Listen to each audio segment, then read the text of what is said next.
Friends, आज हम कल के टॉपिक को आगे कंटिन्यूसली रन करते हैं, आगे बढ़ते हैं। अब कल का टॉपिक क्या था? अकाउंटिंग इक्वेशन अपना टॉपिक था, जिसके लिए हम लोग डिस्कस कर रहे थे। कुछ एग्जांपल्स हमने समझे हैं और अब कुछ और एग्जांपल ऐड करते हुए आपको और अच्छे से एक्सप्लेन करने की कोशिश करता हूँ। किस तरह से और डिफरेंट टाइप के जो अकाउंटिंग ट्रांजैक्शंस है उनका अकाउंटिंग इक्वेशन पे किस तरह से इफेक्ट पड़ेगा, तो बात करते हैं। You know, according to accounting equation, total assets equal to total liabilities. Total asset equal total liabilities किसके अकॉर्डिंग है? अकाउंटिंग इक्वेशन के अकॉर्डिंग है। ओके, अब देखिए, हम ट्रांजैक्शंस की बात कर रहे थे, तो उनमें कुछ न्यू ट्रांजैक्शन ऐड करते हैं। जैसे मैं कहूं गुड्स सोल्ड टू राम, तो ये ट्रांजैक्शन तो हमने पढ़ा है, ठीक है। और मैं यहाँ अमाउंट में लिख रहा हूँ 100 रुपीज। कल भी हमने इसकी बात की है, बट अब इसमें थोड़ा सा मैं चेंज कर रहा हूँ। गुड्स से sold to Ram 100 rupees, 50% amount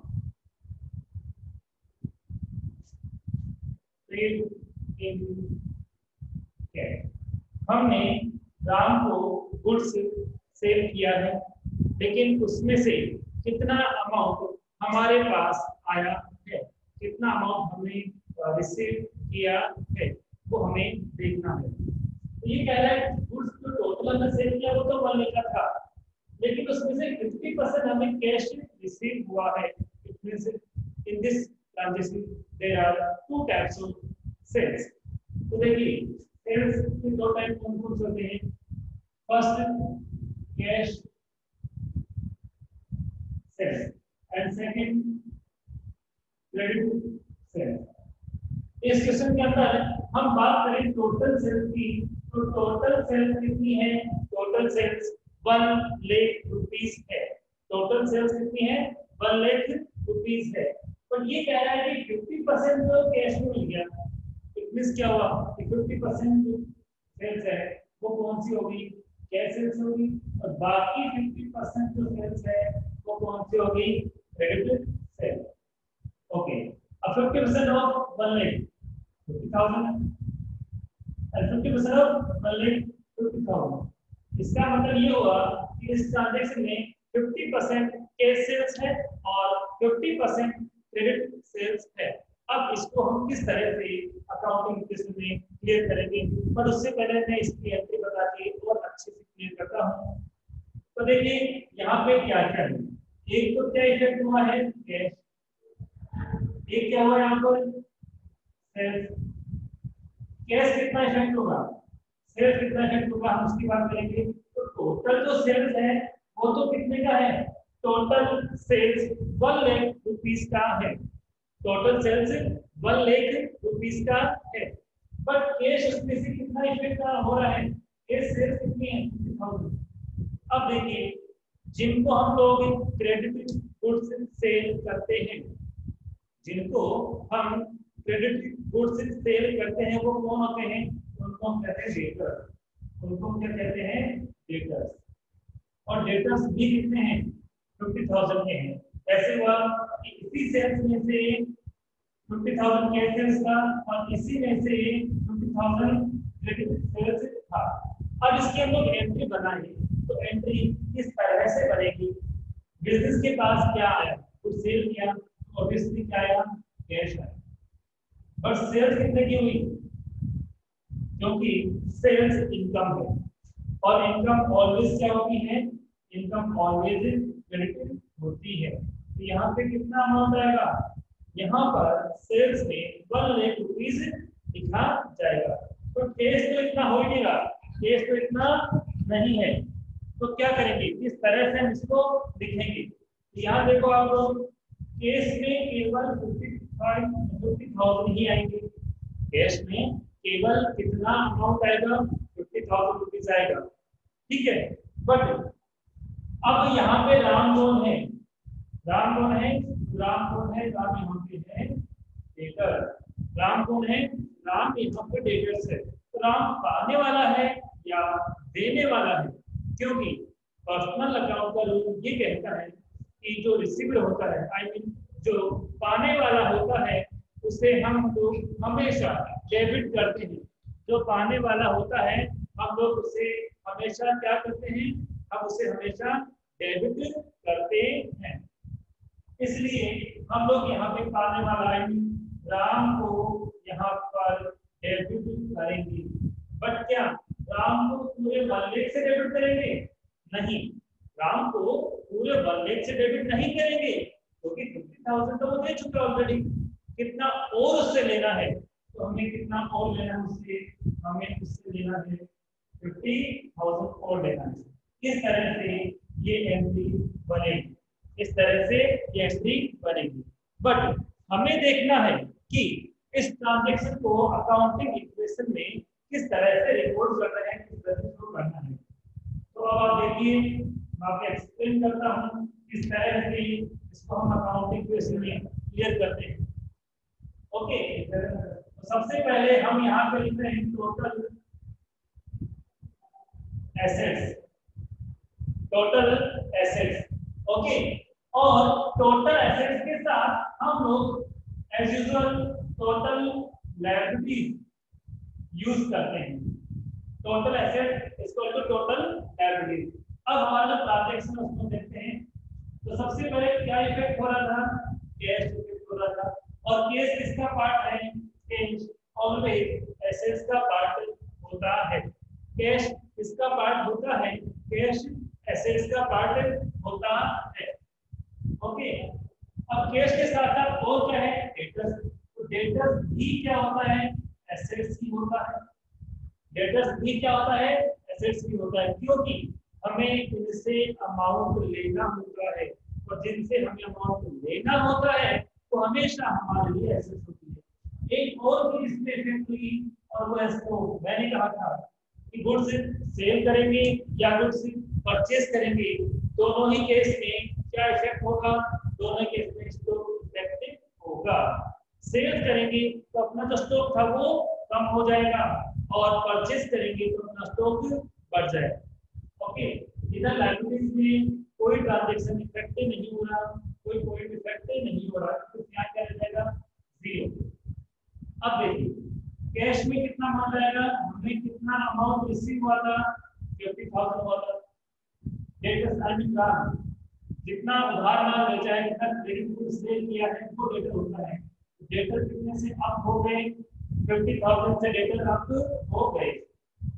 but stock कुल मिला के कम होगा, क्योंकि हमने यहाँ पर गुड्स सेल किया है, और सेल करने से स्टॉक कम हो जाता है। तो जब इसको ओवरऑल देखें तो इन दोनों को प्लस करेंगे, 1 लाख प्लस के 1 लाख, इधर 1 लाख माइनस के भी प्लस और माइनस की 1 लाख हम सम करेंगे, प्लस करेंगे तो सारी क्या है, 0, और उधर भी क्या है, 0 ही है। इसका मतलब अकाउंटिंग इक्वेशन करेक्ट है, both side equal effect show हो रहा है, क्लियर हो रहा है। Is this clear? तो हमें इस बात का ध्यान रखना है कि हमारा जो ट्रांजैक्शन है उससे दोनों साइड इक्वल होनी चाहिए according to accounting rules, okay. अब कुछ और एग्जांपल लेते हैं। तो देखिए इसी क्वेश्चन में ये कहूं, इसी क्वेश्चन में, इसी एग्जांपल में मैं कुछ ये कहूं कि गुड्स जो था वो कितने का था, 80,000 था। गुड्स सोल्ड टू राम, 80,000 जो था वो क्या था, गुड्स से सोल्ड टू राम, कितना में, 1 लाख में लिखिए, सेम ट्रांजैक्शन है। बट मैं यहाँ पर ब्रैकेट में एक और लैंग्वेज यूज कर रहा हूँ, और वो है कॉस्ट 80,000 रुपीज। अब मैंने चेंज कर दिया इसके अंदर, मैंने इसमें कैश की कोई बात कही ही नहीं, कैश और क्रेडिट मैं बात नहीं कह रहा। इसका मतलब नेम गिवन होता है, नाम दिया जाता है, तो वो ट्रांजेक्शन हमेशा उधार होगा। उधार तो हो गया, पर इस बार ये पता है कि हमने जो कुछ सेल किया था कितने में सेल किया, 1 लाख रुपीस में। बट हमें ये पता है, गिवन है कि उसकी कॉस्ट क्या थी, कॉस्ट में कितने का था वो। बिजनेसमैन कहीं और से उसको परचेज करके लाया है, तो वो गुड्स उसके कितने में पड़ा, तो उसके कितने पड़ा 80,000 में। और 80,000 के गुड्स को वो कितने में सेल कर रहा है, 1 लाख। 80,000 के गुड्स को वो कितने में सेल कर रहा है, वो 1 लाख में सेल कर रहा है। कितना प्रॉफिट अर्न किया, 20,000 रुपीज। 80 में परचेज किया, 1 लाख में सेल किया। तो अब इसको किस तरह से रिकॉर्ड करेंगे, तो देखिए क्या इसमें कैश इफेक्ट हो रहा है, कैश इफेक्ट नहीं हो रहा है, क्योंकि ऑल वैल्यू गिवन है। तो जिसको हम गुड्स सेल करते हैं वो कौन होता है, डेटर्स। जिसको क्रेडिट बेस पे गुड्स सेल करते हैं वो कौन होता है, डेटर्स होता है।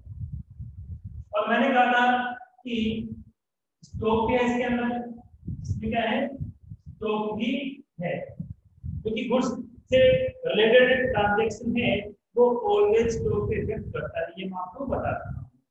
तो इज इट क्लियर। अब देखिए डेटर को हमने गुड्स सेल किया 80 में नहीं किया, 80 का किया। 80 का गुड्स 1 लाख में, 30,000 रुपीज का जो गुड्स है वो हमने उसको 1 लाख रुपए में सेल किया। तो कस्टमर से आई मीन डेटर से हम लोग कितना अमाउंट लेंगे, हम उससे कितना लेंगे, हम उससे 1 लाख रुपीज लेंगे। हम कहेंगे भैया ना 1 लाख रुपए दे दो, हमारे लिए गुड्स कितने का था, 80,000 का। बट बिजनेस में तो विदाउट मार्जिन कोई भी गुड्स सेल नहीं करेगा। अब देखिए स्टॉक कितने का कम हुआ, तो जो स्टॉक कम हुआ वो तो 80 का था।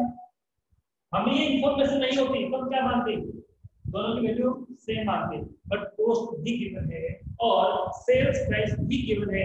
तब ये चेक करना होगा कि स्टॉक कितनी कॉस्ट से है, और ऑलवेज स्टॉक अपनी कॉस्ट से ही कम होता है। स्टॉक ऑलवेज अपनी कॉस्ट से ही कम होता है। यानी कितनी का स्टॉक कम हो गया, 80 कम हो गया, और उससे लेना कितना है, 1 लाख। प्रॉफिट हुआ, लॉस हुआ, 20,000 का प्रॉफिट हुआ।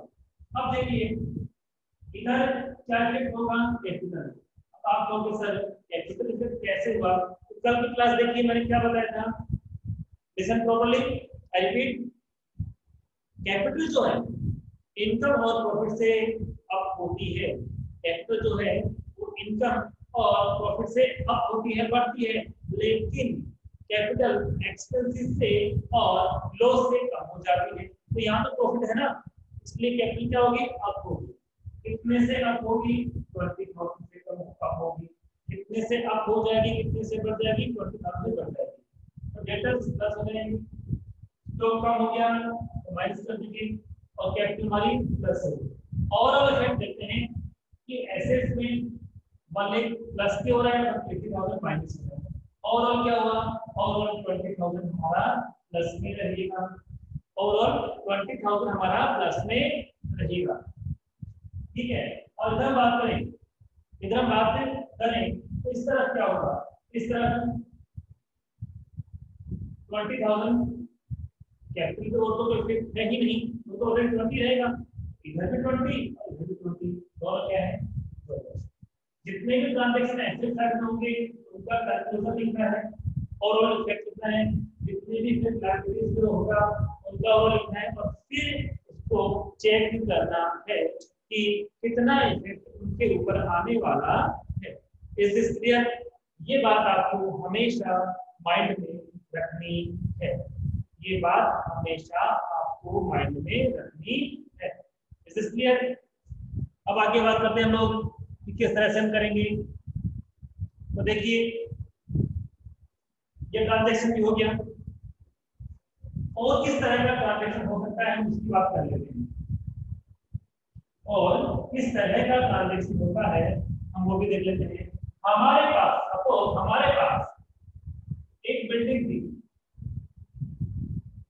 हमारे पास एक बिल्डिंग थी, और बिल्डिंग का जो अमाउंट है सपोज वो है 2 लाख रुपीस। कितना अमाउंट है 2 लाख रुपीज। अब किसी ने कहा है कि इसमें 10% डेप्रिसिएशन चार्ज करना है। कितना परसेंट डेप्रिसिएशन चार्ज करना है 10%। अब मैंने वैसे बताया था but I repeat again, what do you mean by depreciation? I told you earlier कि मैंने आपको बताया था कोई भी फिक्स्ड एसेट्स होती है तो हम उसको यूज करते हैं, यूज करने से उसकी वैल्यू है वो स्लोली क्या हो जाती है, कम हो जाती है।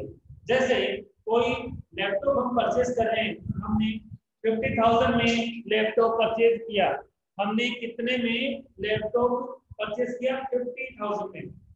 एंड ऑफ द ईयर एक साल के बाद जब हम उसको बेचना चाहें या नहीं भी बेचें तो क्या वो 50,000 का ही रहेगा? नहीं, 50,000 का नहीं रहेगा, क्योंकि जब यूज करेंगे तो उसकी वैल्यू क्या होगी, कम हो जाएगी, जिसको हम कहते हैं सेकंड हैंड। तो सेकंड हैंड का मीन क्या है? सेकंड हैंड का मीन ये है कि ये पहले से यूज हो चुका है, इसका मतलब उसका अमाउंट क्या हो जाएगा, कम हो जाएगा। तो जो अमाउंट कम हो रहा है वही क्या हो रहा है, तो जो हम लोग कम कर रहे हैं उसी अमाउंट को हम बोलते हैं डेप्रिसिएशन।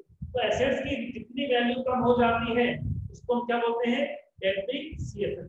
और डेप्रिसिएशन बिजनेस के लिए एक्सपेंस होता है। डेप्रिसिएशन बिजनेस के लिए क्या होता है, डेप्रिसिएशन बिजनेस के लिए एक्सपेंस होता है। ठीक है, अब देखिए फिर देखते हैं, एक तो हमारे सामने क्या रहा, बिल्डिंग, एक हमारे सामने क्या रहा, डेप्रिसिएशन। अब डेप्रिसिएशन आई मीन एक्सपेंसेस, कभी भी depreciation I mean expenses assets और लायबिलिटीज नहीं होता है।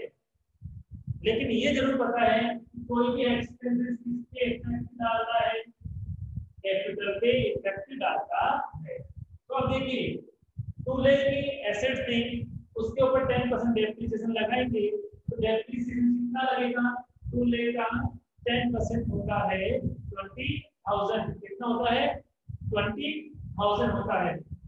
Is clear? इसका मतलब ये हुआ कि हमारी एसेट्स कितने से कम हो गई, 20,000 से। अब बिल्डिंग 2 लाख की नहीं रहेगी क्योंकि 20 लाख तो उसके ऊपर डेप्रिसिएशन लग रहा है, तो 180 की 1,80,000 रुपए की रह जाएगी। तो कितना कम करना पड़ेगा, 20,000 कम करना पड़ेगा। हमारी एसेट्स कितने से कम हो गई, 20,000 से। बट कैपिटल भी कितने से कम होगी, 20,000 से कम होगी, क्योंकि मैंने आपको बताया था एक्सपेंसेस होने से कैपिटल ऑलवेज क्या होती है, कम हो जाती है। एक्सपेंस से कैपिटल कम हो जाती है। तो इस केस में क्या हुआ कि जब किसी एसेट्स के ऊपर डेप्रिसिएशन लगा तो डेप्रिसिएशन एक्सपेंस हुआ और एसेट्स की वैल्यू क्या हो गई, डाउन हो गई। इस तरह से और इफेक्ट की बात करें दोनों तरफ नेगेटिव है, इधर भी -20,000 है और उधर भी -20,000 है। बाकी कोई टॉपिक है इसके हम कल डिस्कस करेंगे। Thank you.